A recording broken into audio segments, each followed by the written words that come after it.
Hello guys, welcome back to my channel काली रात में। मैं हूं तस्कीन, आप सबकी दोस्त, और एक नई स्टोरी, एक नई कहानी आप लोगों के सामने लेकर आई हूं आज। तो वीडियो शुरू करते हैं, और वीडियो शुरू करने से पहले मुझे ग्रो करने में आप लोगों की मदद की बहुत ज़्यादा ज़रूरत है। तो मेरे चैनल को लाइक, शेयर और सब्सक्राइब कर दें। तो आज की कहानी बहुत ही ज़्यादा खौफनाक, बहुत ही ज़्यादा डरावनी, बहुत ही ज़्यादा हॉन्टिंग होने वाली है। बहुत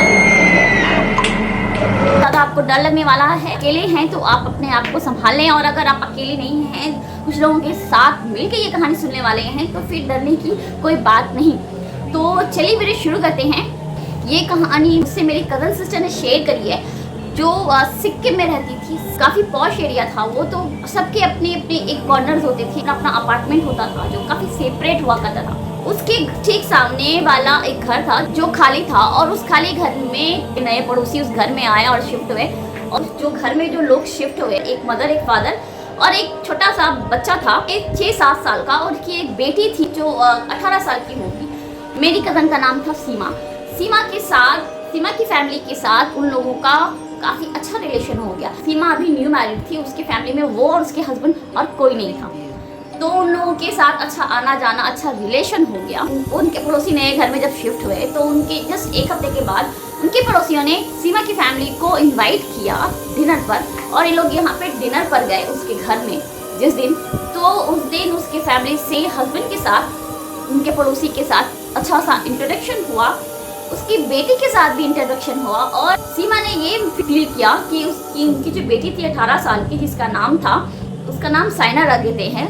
सीमा के हस्बैंड का नाम था कैफ। डिनर कंप्लीट हुआ उनके घर का, और फिर वो अपने घर वापस आई, सीमा अपने हस्बैंड के साथ में। एक हफ्ते गुजरने के बाद अचानक से एक रात में से जोर जोरों की चिल्लाने चीखने की आवाज़ आने लगी, और अचानक से सीमा के घर का बेल बजने लगा। सीमा उठ के जब अपना दरवाज़ा खोलती है तो देखती है कि साइमा के फादर वहाँ पे खड़े हैं और काफ़ी घबराए हुए, और बोल रहे हैं कि साइमा की तबीयत बहुत ज़्यादा ख़राब है। तो कैफ और सीमा दोनों दौड़ते हुए साइमा के घर पहुंचते हैं, और वहां देखते हैं कि साइमा जमीन पे गिरी हुई है, उसके हाथ पैर बिल्कुल भी टेढ़े हुए हुए। कैफ जो थे वो एक डॉक्टर थे, ब्रेन के स्पेशलिस्ट डॉक्टर हैं। कैफ ने अपने ट्रीटमेंट से उसको कंट्रोल में कर लिया, और रात कैसे भी गुजरने के बाद सब अपने अपने घर चले गए। और सेकेंड डे मॉर्निंग में अचानक से फिर से पूरे कंपार्टमेंट में चीखने चिल्लाने की, दौड़ भाग करने की आवाज़ आने लगी। तो सीमा और कैफ दोनों बाहर निकले और देखे कि उसके फादर, उसकी फैमिली, सभी लोग परेशान हैं। तब बात करी उन लोगों से, तो उन लोगों ने बताया कि सुबह से साइमा घर से गायब है। उनका जो छोटा बेटा था फैजल, वो भी घर से गायब है। तो उन लोगों को सुबह से वो लोग ढूंढ रहे, लेकिन वो लोग कहीं नहीं मिल रहे हैं। तो सब लोगों ने मिलकर उन लोगों को ढूंढना शुरू कर दिया, और जस्ट घर के बाद आसपास ही एक पहाड़ी वाला इलाका था, वहाँ पर वो लोग पहुँचे। जब दूर से उन लोग देखते हैं कि वहाँ पे फैजल और साइमा दोनों हैं। साइमा आगे आगे भागी जा रही है, और उसके पीछे फैजल भागा जा रहा है। तो जल्दी से इन लोग ये दौड़ते हुए जाकर फैजल को पकड़ा।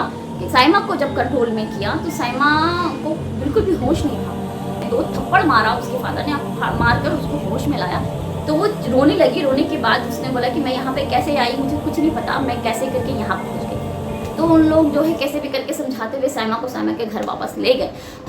2-3 दिन के बाद फिर से एक दिन रात में साइमा उठ के पूरे घर में घूमने लगी, और किचन से उसने चाकू ले जाकर उसका भाई गहरी नींद में सोया था, उसके रूम में साइमा घुसती है, और घुस के उस चाकू से वार कर देती है छोटा भाई फैजल के हाथ पर, और वो जोर का चीखता चिल्लाता है। सारे लोग इकट्ठे हो जाते हैं घर के, और उसके बाद जब देखते हैं कि साइमा को होश में नहीं होती, उसके फादर और उसकी मदर दोनों थप्पड़ मार के उसको होश में लाते हैं। जब वो होश में आती है और वो देखती है उसके हाथ में चाकू है, और उसने भाई के हाथ में वार किया उस चाकू से, वो देख के खुद भी घबरा जाती है। अपने फादर से बोलने लगती है, फादर मेरे साथ ऐसा क्यों हो रहा है पापा, मैं को कुछ भी नहीं मालूम है कि मैं कब क्या कर रही हूँ, कैसे कर रही हूँ, मुझे कुछ याद नहीं रहता, मुझे बहुत डर लगता है। और उसने अपनी कुछ दिन जो वो एक्सपीरियंस कर रही थी, वो सारी चीज़ें अपने फादर के साथ शेयर करती है। तो एक दिन रात में वो बाथरूम में बैठी हुई थी कि वो अपने फादर से छिप के, वो अक्सर बाथरूम में बैठ के सिगरेट पिया करती थी।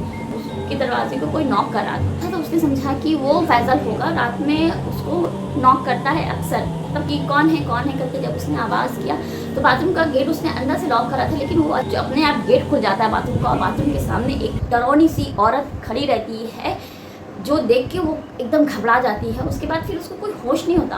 और एक एक्सपीरियंस उसने बताई अपने फादर को। 2 दिन पहले जब वो लोग अपनी पार्टी में गए हुए थे, उसकी मदर, फादर, फैजल और साइमा घर में अकेली थी, म्यूजिक सुन रही थी।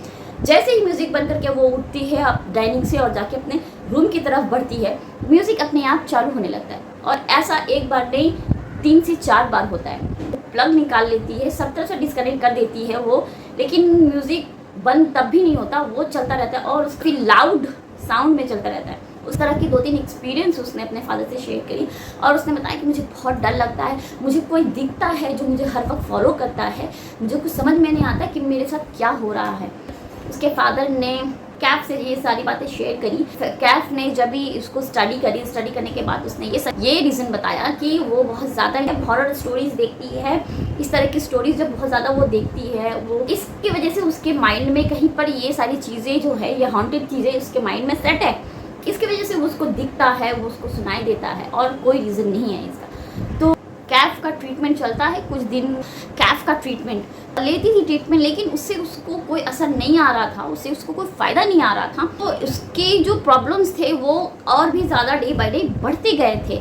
वो अक्सर उसको रात में उठ के निकल जाती थी उस एरिया में। वहाँ पर एक बहुत पुराना कुआं था। सबको लग रहा था कि ट्रीटमेंट चल रहा है कैफ के साथ में और साइमा इम्प्रूव हो रही है, लेकिन ऐसा नहीं था। एक दिन रात में अचानक सब सोए हुए थे और साइमा उठती है और जाके निकलती है और सीधा उस कुएं में जाके जंप कर लेती है। और जब वो जंप करती है तो बहुत ज़ोरों की आवाज़ आती है। साइमा के फैमिली कैफ और सीमा सब उठ जाते हैं और जाके वहाँ पे देखते हैं। और तो कैफ जो है वो जंप करते हैं कुआं के अंदर और साइमा को कैसे भी वहाँ से निकालते हैं। इस तरह की चीज़ें चलने लगी। कुछ भी अच्छा नहीं था, घर में सारे लोग परेशान थे। वहाँ के उसके पड़ोसी में से एक बंदा था, एक ओल्ड लेडी और एक ओल्ड मैन थे वहाँ पे। तो उन लोगों ने सजेस्ट किया कि ये कुछ नॉर्मल चीज़ नहीं है, आप लोगों को किसी ट्रीटमेंट के साथ साथ जो है कि झाड़ फूँक वाले को भी इनको दिखाना चाहिए साइमा को। तो उसकी मदर जो थी साइमा की, वो यही करती है और बहुत ही पहुँचे हुए एक तांत्रिक को वो ढूंढ के लाती है अपने घर में। जैसे ही वो तांत्रिक उसके घर में आता है और साइमा जो है वो चीखती चिल्लाती हुई कूद पड़ती है उस तांत्रिक के ऊपर और उसका गला दबाने लगती है और बोलती भाग जाओ यहाँ से, नहीं तो मैं तुमको मार दूँगी। तो कैसे भी करके साइमा को कंट्रोल किया जाता है उस टाइम में और तांत्रिक जो है वो देखकर साइमा को बिल्कुल घबरा जाता है, बोलता है कि इसके ऊपर बहुत बुरा शैतान है, इसको मैं कंट्रोल नहीं कर सकता। तो वो भी भाग जाता है वहाँ से। तो उस दिन का हादसा देख के सारे लोग घर के उसके बहुत ज़्यादा परेशान हो जाते हैं। फिर एक बहुत बड़े मौलाना को बहुत ही दूर से बुलाया जाता है, जिनकी आंखें नहीं होती लेकिन वो बहुत एक्सपीरियंस होते हैं, बहुत पहुँचे हुए मौलाना होते हैं। वहाँ आते हैं उसके घर में और आके सीमा उस दिन कोई हरकत नहीं कर पाती है। सीमा चाहती है कि उसको हार्म करने की कोशिश करे, लेकिन सीमा उस दिन बहुत डरी रहती है और किसी कोने में घर के जाके छिप जाती है।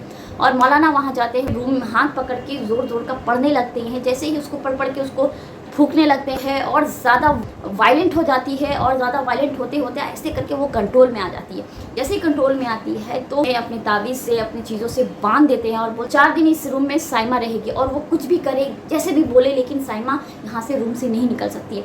और ऐसा ही होता है, उसको साइमा को रूम में बंद कर दिया जाता है और साइमा बहुत रोती है, चीखती है, चिल्लाती है, लेकिन कोई घर वाले उसकी चीख और चिल्लाहट से नहीं पिघलते और साइमा को 4 दिन उस रूम में रखते हैं। और चौथे दिन जैसे ही होता है, चौथे दिन सारे लोग जब भी गेट खोल के चौथे दिन उस रूम में घुसते हैं तो उसके बाद से साइमा महीनों साल गुजर गए, लेकिन साइमा ने ऐसी कोई एक्टिविटी नहीं करी। सब कुछ नॉर्मल ज़िंदगी उन लोगों का चलने लगा।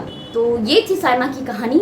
तो अगर आप लोगों को ये कहानी मेरी अच्छी लगी होगी तो मेरे चैनल को सब्सक्राइब करिएगा, लाइक करिएगा, शेयर करिएगा। तो फिर जल्दी मिलते हैं कि नेक्स्ट वीडियो में। तब तक के लिए टाटा।